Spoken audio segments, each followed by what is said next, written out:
It's the most wonderful time of the year. Or, well, I mean, at least that's what the Q4 earnings are trying to tell us. Um, if you look around, not necessarily here where I am, well, if you want, you can, but look around where you are. Does this feel like a holiday to you?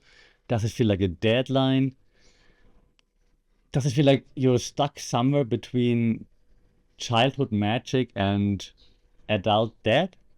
Yeah, Christmas stopped being a tradition and started feeling more like a tax, like you have to do it. Yeah, we stress out about the perfect gift, the perfect dinner, the perfect post, all to celebrate a holiday that was, let's be honest, effectively designed by department stores to keep the economy from collapsing in the winter, right? So we didn't just buy the gifts, we bought the lie. And that worked for a while, but eventually it catches up. So today we're gonna look into why does Christmas feel more fake than ever? I mean, it's not a new thing that Christmas was not invented, but was like commercialized. But why does it feel more fake than ever? We're gonna talk about the things we know. We're gonna talk about how Coca-Cola invented our childhood, why Santa's elves are a thing, and why they are a cover-up for something darker, I wanna say. And but we're also gonna look at like why are we all trapped in this consumer simulation vicious circle that it seems like we can't afford to escape. Merry capitalism?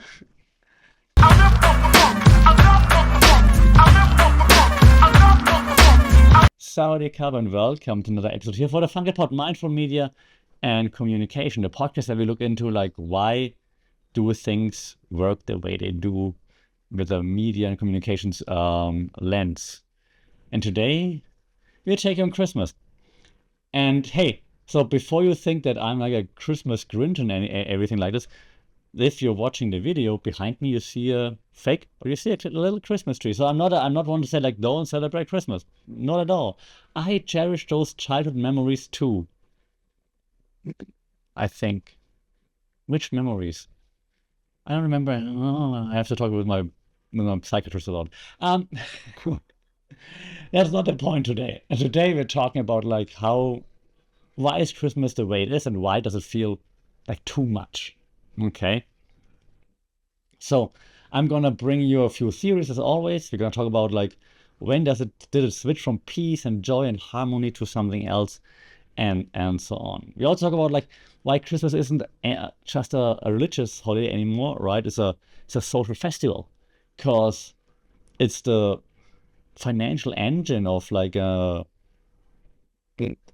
was about to say the Western economy, but actually, while I'm not in the West, yeah, I'm based in Bangkok, it's a big thing here too, and it's not a religious festival here, obviously. Um, but the malls are full of Christmas trees, Christmas music, so it's the engine that still can. Um, if we just imagine if we were to stop buying, what would actually happen? Yeah, the system would break to some extent, less money being made, people being late, all those things. But just imagine if you wouldn't participate. Crazy, because can you actually imagine not participating? Is the question.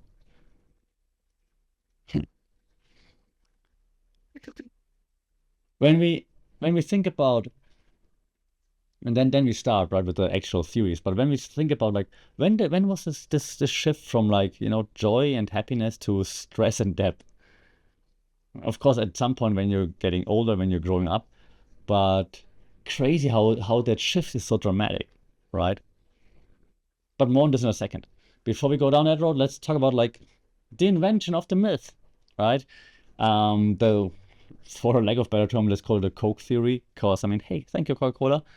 Because we always think that our traditions are ancient, and for Christmas, we probably know better. If you're listening, watching this podcast, you probably are aware that ancient traditions were not about Santa Claus and things like this, right? You know that. Just a quick reminder. And for those who forgot, yeah, Santa Claus.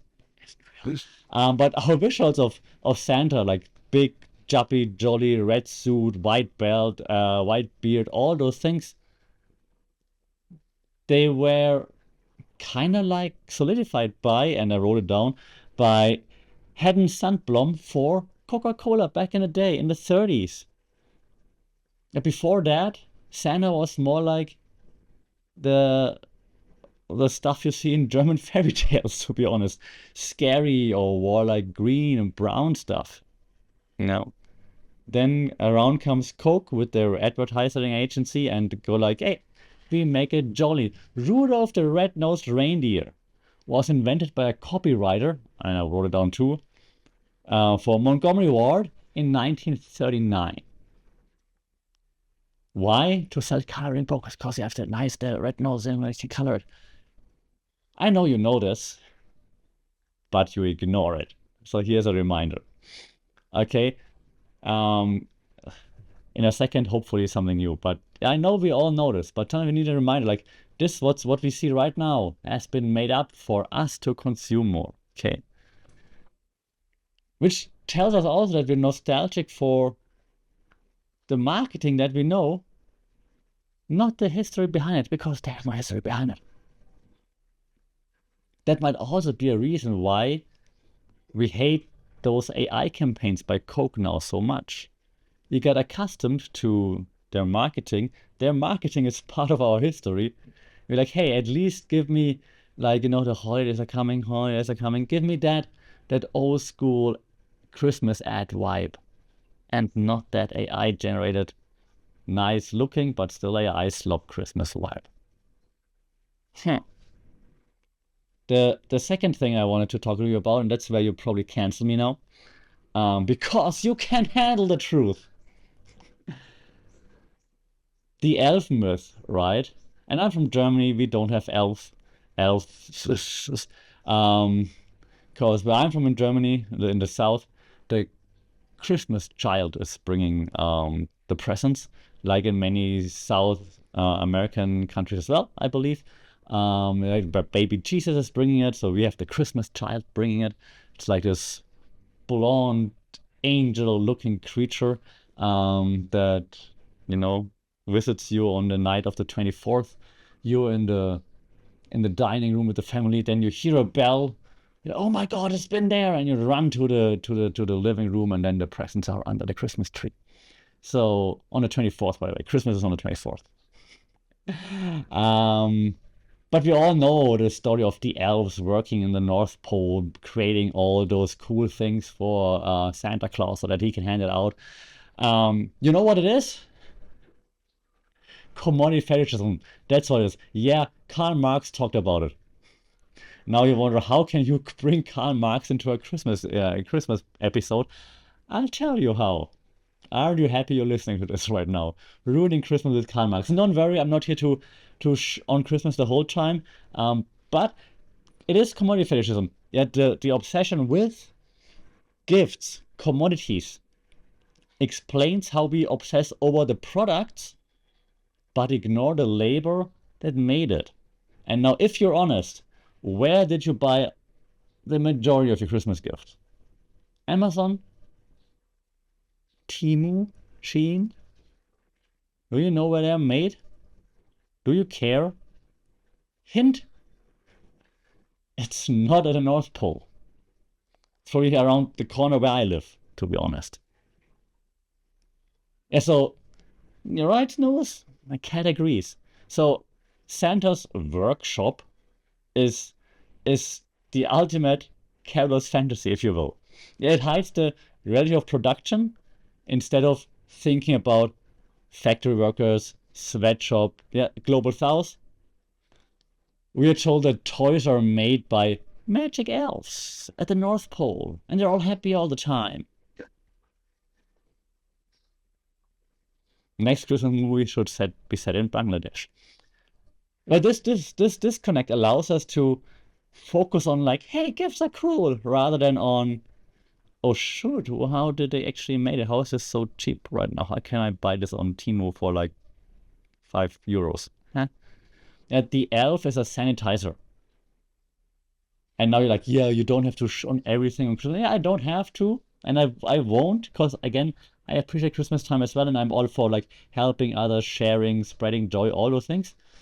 But the consumerism is just taking over. And I'm hesitating because I just think back when you go into any of the 7,000 malls here in Bangkok, for example, one Christmas tree bigger than the other. So it's not just one thing or something that's happening in the West, for example. Which leads me to another theory that we call the gift economy. If you're a millennial, you might have heard about it before, because Sheldon Cooper in the Big Bang Theory actually talks about it as well. What does it mean? It means gifts create debt. Not because you don't have the money to buy it, maybe, but it's like this giving and taking. It's a competitive giving ritual, right? Because the anxiety that you feel isn't about love. Then if it's about love, you wouldn't feel anxiety. It's about maintaining some sort of social status, whether it be your partner, your friends, your family, whatever that might be. Even like the Christmas party at the office, right? When you have like Secret Santa and you're like, I have to find a good gift. Oh, damn it. And so if you buy a cheap gift, you lose. You lose status. If you buy an expensive one, you might gain dominance. But then in the office, people think like, oh, look at you, Mr. Hotshot. It's a transaction. It's not a celebration. And that's what Sheldon in the Big Bang Theory says, like, okay, let's assume that I give you a gift that's worth $50. Then you have to give me a gift that's worth $50 as well. If your gift is worth more than $50, then I'm in your debt. If it's worth less, then you're in my debt. So it would be much easier to give you the money so you buy yourself what you want, or we both just keep our money. I paraphrase, but it's kind of like the gist. It's about his birthday, but still. Yeah, the example stands. And this also leads to then, with the gift giving, the catalyst realism. Okay, so moving on from Marx for a second to Fisher, actually, who talked about it, but I mean, many people quote that. But it's argued that it's easier to imagine an end to the world than an end of capitalism. And now to quote one of the greatest philosophers of our time, Elon Musk, let that sink in. It's easier to think about the end of the world than the end of capitalism. And that's what I said in the beginning. Try to imagine Christmas without buying anything. It feels impossible, right? It feels like you're ruining it. Like, you're a Grinch, why don't you participate? You gotta ruin everything? Capitalism has thoroughly colonized all the holidays, but this holiday in particular, so that we cannot express our love without a barcode attached to it. And the holiday is the consumption. If you don't consume, do you actually celebrate the holiday? And I'm going to a Christmas dinner tomorrow too, or the day after tomorrow. So I'm not above it. I'm just saying this is what's happening. And this leads me to the last one, because that's the one we've been discussing over the last few weeks here on the podcast, the simulation.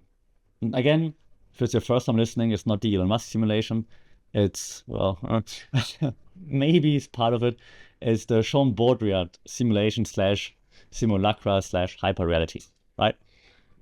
Because, so again, very briefly, he suggests that we don't live in the real world, meaning we see things on socials, for example, on TV, whatever, Coca-Cola back in the day, and we don't know if it's real or not real, but we act like it's real, we assign value to it, meaning to it, that's why it becomes real to us, and so then our reaction to it, as if it was real, influences our real lives, even if it's not real. So if you see something on IG, for example, you're not sure if it's real or fake, even if you know it's a setup by an influencer, you still think it's real to you, and hence it influences your real life. Okay, so that means that's the meaning of, like, in a nutshell, we're living in your simulation, in a simulated reality.